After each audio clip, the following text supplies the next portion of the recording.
A professor enters a cave alone. He stays inside for only a few seconds, but when he emerges, it is night. His car is covered in vines, and the forest looks as though it hasn't seen a human being in decades. He was inside for 2 minutes, but years had already passed outside. This is Time Trap. The film begins with an archaeology professor named Hopper. He is searching for a group of people who disappeared in the 1970s, a man, a woman, and their young daughter. They had gone in search of something called the Fountain of Youth. According to ancient legends, it was a magical waterfall hidden somewhere underground. Its water could heal any wound, cure any disease, and even bring the dead back to life. The missing family believed it was real. They went to find it and never returned. Hopper has arrived in a remote area of Texas to discover what happened to them. He tells his 2 assistants, Taylor and Jackie, to stay behind. The area is dangerous and he doesn't want them to get hurt, so he goes alone. While walking through the forest, Hopper finds an old van that looks like it has been there for decades. He searches it and finds a diary inside. Inside the diary is a photo, and upon closer look, he recognizes the faces. The missing couple are his own parents, and the little girl is his sister. Hopper had come here to search for his family. He continues exploring the area and finds a cave on a nearby hill. When he enters, he sees something strange. A man dressed like an old-fashioned cowboy, completely motionless like a statue. Hopper calls out to him, but there's no response. The cowboy does not move at all. Hopper slowly ventures further into the cave. He ties a rope near the entrance just in case he needs to find his way back out. A little further on, he passes through an invisible wall. It feels damp, like crossing a thin curtain of cold air. He thinks nothing of it and moves forward. Then he hears it, a deep, terrifying growl, and right after, a girl's scream echoing from somewhere deep in the cave. Hopper doesn't wait. He turns around and runs. He exits the cave and stands frozen. It is night. He was inside for about 2 minutes, but outside the sky is completely dark. The forest is thicker than before, and when he runs toward his car, it is buried under bushes and spiderwebs, as if it had been there for years. He tries to start it, but the battery has been dead for a long time. He walks toward his parents' old van and notices another car parked nearby. This one is also covered in vegetation, but Hopper recognizes the backpack inside. It belongs to Jackie, the one she always carries. Taylor and Jackie had gone looking for him, but when? He had only been in the cave for 2 minutes. Hopper shouts their names, but there is no answer. He returns to the cave. Now we go back 2 days. Taylor and Jackie have been waiting for Hopper's return. He has been gone for 2 days without a single message. Worried, they decide to go look for him. They don't have a car, so Taylor contacts a girl named Cara, who agrees to lend them her father's Jeep, but only if she and her younger sister, Veeves, can go along. A boy named Furby also joins them because he and Veeves are working on a school project. They all lied to their parents, saying they were going to a swimming spot called Hamilton Pool. They drive to the forest where Hopper went and, upon arriving, find the old van. They search it and discover the same photo Hopper found, the missing couple and their daughter. On the back it says, Hopper's family. So now they know. Hopper wasn't just researching, he was looking for his parents and his sister. Near the van, they find a rope tied to a tree that leads into the bushes. They follow it to a cave. Jackie enters first, looks down and sees a deep drop, like a long tunnel going straight into the earth. The rope hangs over the edge and disappears into the darkness. They pull the rope up. The bottom end looks frayed, as if it had snapped under weight or been cut by something. Jackie says they have to go down, that Hopper might be at the bottom. Everyone agrees except Furby. He is afraid of the dark and the bugs in the cave, so he stays outside. He gives them a GoPro camera to record the adventure. Jackie leaves him a bag with food and water and a walkie-talkie to stay in contact. The group begins to descend into the cave.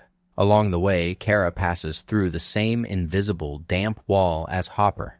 She notices the temperature is different on the other side. It's strange, but they keep going. At the bottom, they look around the dark cave, not knowing what to expect. Then the howl reaches them. The same deep, terrifying growl Hopper heard. It echoes off the walls from somewhere much deeper down. They panic. They grab the ropes and start climbing back up. Jackie goes first. She has only climbed a few meters when suddenly the rope breaks. She falls hard and fractures her leg. Taylor tries to reach her and breaks his arm in the process. Taylor looks at the rope. It's not a clean break. It looks old, as if it had been left there for years and finally gave way. Before they can make sense of it, they hear a loud thud from above. Then the walkie-talkie crackles. A muffled voice says, "Help me." Taylor asks who it is. The voice replies, "It's Furby." They move toward the sound and find a spot where the tunnel opens into a sort of chamber. Behind a large rock, Furby's body lies motionless on the ground. He is dead. They are devastated, but soon they notice something. The GoPro camera is near his body, still recording. They use a small projector to play the footage. What they see changes everything. In the video, after the group went down into the cave, Furby began waiting outside. An hour passed, then another, then a whole day, and then 2. The group had only been inside for about 30 minutes, but for Furby, 2 full days had passed outside. He had run out of food and water. He tried calling them on the walkie-talkie and shouted into the cave, but nothing worked. He even found Hopper's car and searched it. There he found the diary Hopper's parents had written. Furby sat down and read the whole thing, recording it on the camera.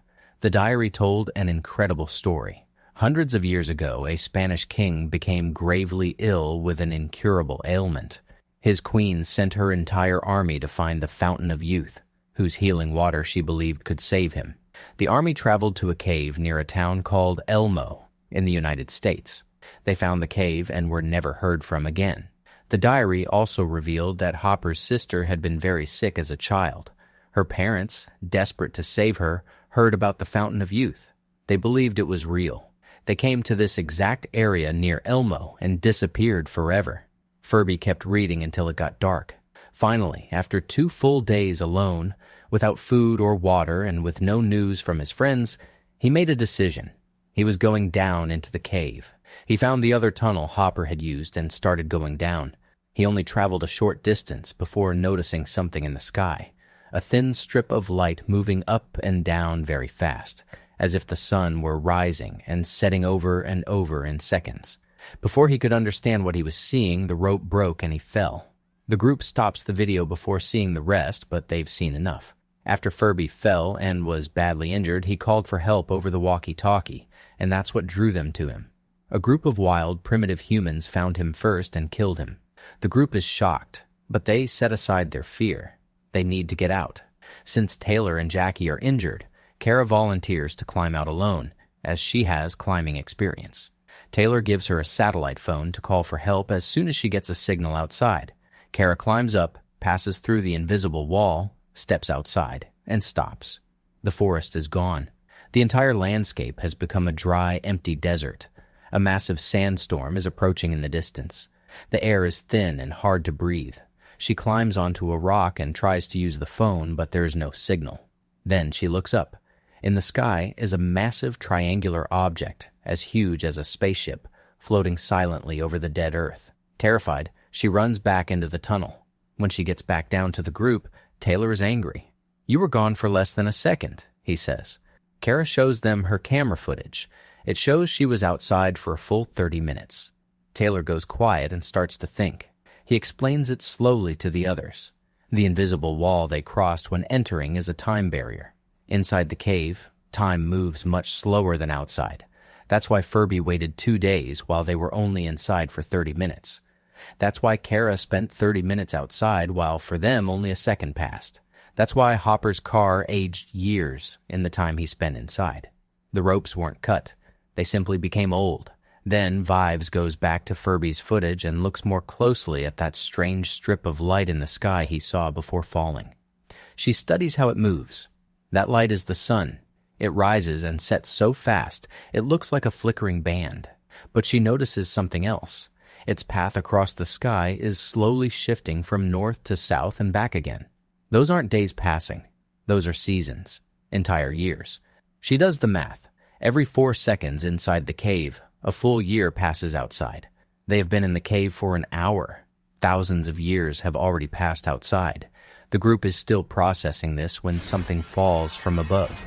A long, narrow ladder descends from the top of the tunnel, and a creature climbs down. It is massive, over 2 meters tall, wearing a sealed spacesuit, and moves with deliberation. When it reaches the bottom, a primitive human attacks it from the shadows. The creature pulls out a small device, places it on the attacker's neck, and the man collapses instantly, immobilized. Then the creature turns toward the group. They run toward the deeper parts of the cave and stumble upon a horrific scene. A group of primitive humans surrounds a body. It is the cowboy, the same man Hopper saw frozen. Now he is dead. The primitives see them. Taylor makes a decision and tells the others to run, that he will stay to buy time. He faces the attackers alone, but he doesn't make it. The primitive humans kill Taylor. When they finally leave, Cara sneaks back to where Taylor fell and collapses beside him, crying. Then the creature from before reappears. It walks past Cara without looking at her, grabs Taylor's body and drags it toward a small pool of water on one side of the cave. It submerges Taylor in the water. Taylor opens his eyes. He is alive, and not just alive. His broken arm is healed. Every wound is gone. The water had brought him back. This is the fountain of youth. It is real, and it is right here. Before they can celebrate, the primitive humans return and attack the creature. This time, there are too many of them. They rip the helmet off its suit, and without it, the creature begins to struggle to breathe. The Earth's atmosphere is slowly poisoning it. Cara and Taylor fight back with the creature's devices and manage to trap the attackers. But the damage is done. The creature is dying. Before expiring, it presses a button on its helmet. A holographic screen appears in the air showing news reports from the future. The reports say that the Earth became uninhabitable. The air, soil, and water disappeared. Humanity built a massive triangular spaceship called the Ark and moved everyone who was left to Mars. The Ark is the object Cara saw in the sky. Then they understand. The creature is not an alien. It is a human, a descendant of those who left Earth for Mars thousands of years ago. After generations living on Mars, their bodies changed. They became taller, their arms grew longer, and their biology adapted. They had returned to Earth to investigate and collect samples of the healing water, but their bodies could no longer breathe Earth's air. The creature dies. Taylor goes deeper into the cave to keep searching, and there, injured on the ground, he finds Hopper. Hopper is weak. He can barely speak, but he points forward. In front of them is another invisible wall, even deeper, and beyond it, everything is completely frozen. Time inside that wall moves so slowly that nothing seems to move. Behind the wall is the waterfall, the true fountain of youth, and in front of it, a battle frozen in time. On one side, the Spanish army that disappeared centuries ago. On the other, the primitive humans who have lived in these caves for millennia. Both groups had been fighting for the water, and both got caught in the deeper time barrier. Among the frozen figures is a little girl. Hopper says, "That's my sister." She tried to flee from the primitives, crossed the deep barrier, and became frozen. Hopper arrived, found his parents already dead, and was too injured and broken to save her. Taylor tells Hopper he will take him to the healing pool, but he refuses and tells Taylor to take the others and get out of there. Taylor promises he will return. Back with the group, Jackie has already used the healing water to fix her leg, but there is no time to rest. A primitive girl has revived the dead attackers using the same water, and now they are coming again. The group grabs the creature's ladder device and runs toward the tunnel. They secure it to the wall and start climbing fast. Cara reaches the top first. The entrance is completely underwater. She reaches her hand out and something grabs her with force.